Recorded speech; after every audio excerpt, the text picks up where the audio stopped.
If the leader has a good character, that leader, he or she, will create positive changes for themselves and for others.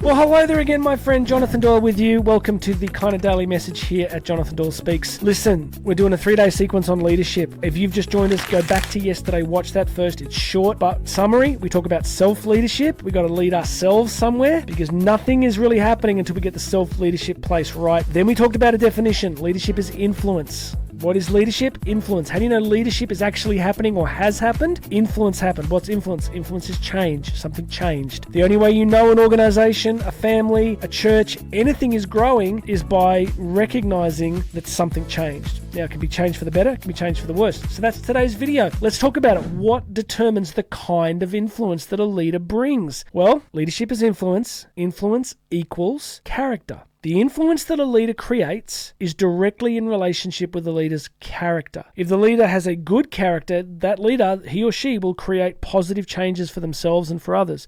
If the leader has problems in their character, they're going to create problems in the influence that they create. So what is character? It's different to personality. Personality, psychologists tell us, is relatively fixed over the life course. We stay relatively true to our essential personality. Quick example, I'm an introvert. I know I speak all the time, but I'm actually an introvert. So I need a lot of downtime, a lot of personal time, a lot of reading time, silence. Those things help me to function really well. That's not going to change. You're not going to find me in 10 years' time as a raging extrovert. Not going to happen, right? So, but character is a little bit different. Character, according to, comes from Greece, Athens, 2,500 years ago. It means an indelible mark written on the soul. It's kind of like a tattoo that we carry. It's very intrinsic to us. Now stay with me because tomorrow we're going to talk about what shapes character. That tomorrow is the mechanism.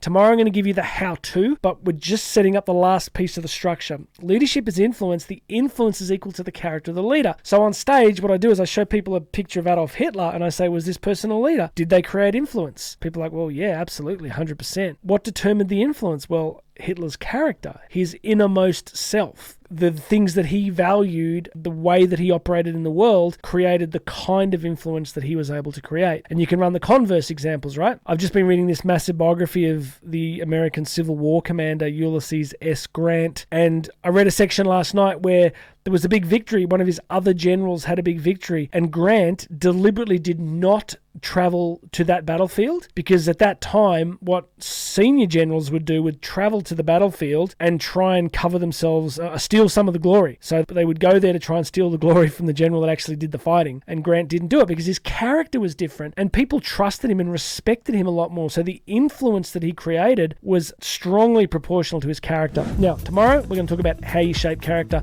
So if you haven't subscribed, please subscribe to the channel so I can get you this video tomorrow. Hit the notification bell. For now, everything else is underneath the description. Instagram, all my links are there. If you want to book me to speak live, if you want me to inspire, motivate your team, your school, your church, whatever, check out the website, jonathandoyle.co. But for now, my name is Jonathan Doyle. You and I are going to talk again tomorrow.